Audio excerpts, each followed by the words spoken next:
Rebel star Prabhas అంటేనే మనసున్న మహారాజు అన్నారు. ఆ మనసున్న మహారాజు మిమ్మల్ని ఎలా ట్రీట్ చేశారు? మనసున్న మహారాజు అని ఆయన సంబోధించడానికి ఎందుకు చెప్పామనంటే, ఆయన చాలా ఉదార స్వభావం కలిగినటువంటి గ్రేట్ పర్సన్ ఆయన. అంటే సాధారణంగా మనం పొగిడితే పొగిడినట్టుగా ఉంటే, ఆయన ప్రొడ్యూసర్ గారు ఎంత బాధ్యతగా ప్రతి టెక్నీషియన్ ఎంత ప్రేమగా చూశారో, ఈ సినిమా చేస్తున్న ఈ టెక్నీషియన్స్ కూడా ఈ సినిమాకి ఎంత కష్టపడ్డారో ఆయన కూడా చూశారు కదా. చూసి వేలాది మంది పనిచేసాం, ప్రతి ఒక్క టెక్నీషియన్స్ పేర్లు తీసుకున్నారు. ఆయన కూడా ఒకరోజు అద్భుతమైన పార్టీ ఏర్పాటు చేశారు. ఓకే, అది సెపరేట్గా. అది కాక ఈ ప్రతి టెక్నీషియన్స్ పేర్లు సేకరించి వేలాది మందివి అందరికీ కూడా ఆయన కూడా గిఫ్ట్గా అందరికీ 15,000 రూపాయలు చొప్పున బ్యాంక్ అకౌంట్లకి ట్రాన్స్ఫర్ చేసి డబ్బులు వేసేసారు ప్రభాస్ గారు. ఓకే, వేలాది మందికి వేసారు. సుమారు ఎంతమంది పనిచేశారు సినిమా? 1000 మంది పైన అండి. అంటే మనం కరెక్ట్గా పర్టికులర్ లెక్క పెట్టాం కదా. ఇప్పుడు అట్లాగా 1000 మంది పైన ఉంటారు. అందరికి 10,000 వేసారు. 10,000 చొప్పున అకౌంట్కి ఆయన అలాగా ట్రాన్స్ఫర్ కొట్టించారు. అంటే ఆయన చేసిన మీకు కూడా తెలియకుండా డైరెక్ట్ అకౌంట్ ట్రాన్స్ఫర్. అదే ఆయన, ఎందుకంటే ప్రతి టెక్నీషియన్ కూడా మళ్ళీ ఇంకోటి ఒకళ్ళకి ఇచ్చేసి వాళ్ళకి పంచు అనడం ఎలా కూడా కాదు. పని చేశారా, ఆ పని చేసిన యొక్క యూనియన్ నెంబర్ల యొక్క పేర్లు తీసుకొని సేకరించి స్వయంగా వేశారు ఆయన. వేస్తే నేను నా కెరియర్లో ఇలాంటి హీరోని చూడలే. ఇప్పుడు ఇన్ని మనసున్న మహారాజు అనగా ఏమనాలి చెప్పండి అండి. అది ప్రభాస్ గారి యొక్క గొప్పతనం అండి.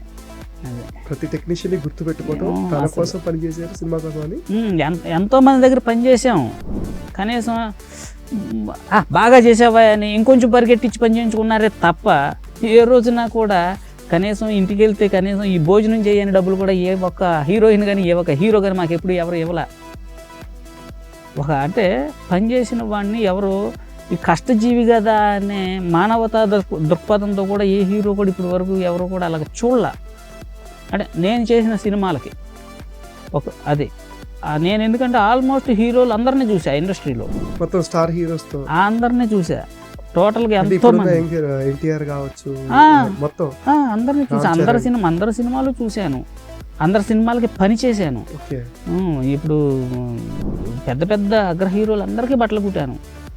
కానీ ఏ రోజున కూడా ఏ హీరో కూడా ఒక టెక్నీషియన్ పట్ల ఇటువంటి వాతావరణం నేను చూడలే. అదే ఫస్ట్ టైం ప్రభాస్ గారు సినిమాకి చేసి ఆయన ఇంత గొప్ప స్థాయిలో ఇలా చేశారు అని అంటే నేనే ఆశ్చర్యపోయాను. ఆయనకి ఎంత మంచి మనసు ఉంటే ఆయన అంత దూర ఆలోచనతోటి ప్రతి టెక్నీషియన్స్కి అలా చేస్తారు చెప్పండి. ఇంకా ఆయన గురించి గొప్పగా చెప్పాలంటే ఇంకేమని చెప్పాలి, ఇంకెలా చెప్పాలి? అది ఇంకోటి ఏంటనంటే, దేవుడు గురించి ఈయన దేవుడు అని చెబితే ఫస్ట్ ఆ దేవుడు ఇచ్చిన జీవితంలో ఆధారపడే వాళ్ళం మనం. ఆ దేవుడి గురించి ఇంకా మనం చెప్పేది ఏంటి? ఇంచుమించు ప్రభాస్ ఆరెంజ్ మనిషి. అటువంటి మనస్తత్వం, వారసత్వ లక్షణాలు పుట్టుకతో వస్తాయి. గొప్ప మనసులో మహానుభావులకే వస్తాయి తప్ప ఒక సాధారణమైన వాళ్ళకి రాదు. కృష్ణరాజు గారితో ఎప్పుడైనా వర్క్ చేశారండి? చేయలేదండి, ఆ అదృష్టం నాకు రాలేదు. కాకపోతే కృష్ణరాజు గారికి డ్రెస్సులు కుట్టాను. కృష్ణరాజు గారికి సుల్తాన్ అనే సినిమాకి, మా సినిమాకి నేను 3 హీరోలు ఉన్నారు అందులో. మా గురువు గారి దగ్గర ఉన్న అప్పుడు నేను ఏదో చిన్న పిల్లాడిని. ఆ టైంలో నేను డ్రెస్సులు కుట్టేవాడిని షాప్లో కూర్చొని. ఆ డ్రెస్సులు మా షాప్ని ఆ సినిమా మా గురువు గారు చేశారు కాబట్టి ఆ 3 డ్రెస్సులు నేను కుట్టా. కాకపోతే నేను లొకేషన్కి వెళ్ళేటువంటి అవకాశం కానీ ఆ రోజుల్లో నాకు రాలేదు. ఆ రోజుల్లో నాకు యూనియన్ కార్డు గట్రా ఏం లేదు కాబట్టి నాకు అవగాహన లేదు, నేను లొకేషన్కి వెళ్ళలేదు. అలాగే ఆ సినిమాకి పనిచేశాను. అయితే అప్పట్లో వినేవాడిని ఏంటంటే, కృష్ణరాజు గారు ఫుడ్డే సపరేట్గా ఒక టీం లాగా మొత్తం వచ్చేదంట. ఆయన మినిమం 10 మందికి డైలీ పెట్టేవారంట. ఆయనకు వచ్చిన క్యారేజ్ ఇంటి ఫుడ్ ఆయన మినిమం ఒక 10 మందికి సరిపడా. అంటే ఆయన దగ్గర చూడడానికే రావచ్చు, తోటి ఆర్టిస్టులు కావచ్చు, సంథింగ్.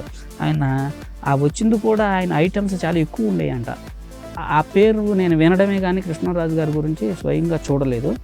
అయితే ఇప్పుడు ఏంటంటే స్వయంగా చూసిన ప్రభాస్ గారిని చూస్తున్నాం అలాగా.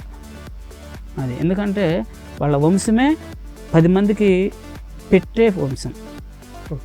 దీన్ని బట్టి చూస్తే నేను కృష్ణరాజు గారి దగ్గర ఇప్పుడున్న పరిస్థితుల వాళ్ళకి ఎవరికైనా సరే అలాగా పెట్టే వంశం ఆ మనసు ఆయనది గొప్ప మనసు. ఆయనకి ఈ ప్రజల యొక్క ఈ యొక్క అభిమానాలు, ఆశీర్వాదాలు గొప్పగా ఉండాలి. ఆయన ఇంకా ఇంకా ఇంకా స్టార్ అయిపోయి ఆయన ఇంకా కొన్ని వేలాది మంది జీవితాలకి లైఫ్ ఇవ్వాలని నేను కోరుకుంటున్నా.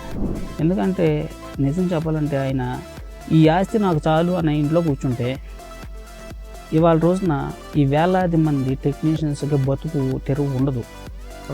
అవునా? వాళ్ళు వచ్చి సినిమాలు చేస్తున్నారు కాబట్టి వేలాది మందికి పని దొరుకుతుంది. అటువంటి వాళ్ళు ఎప్పుడూ కూడా గొప్పవాళ్ళు.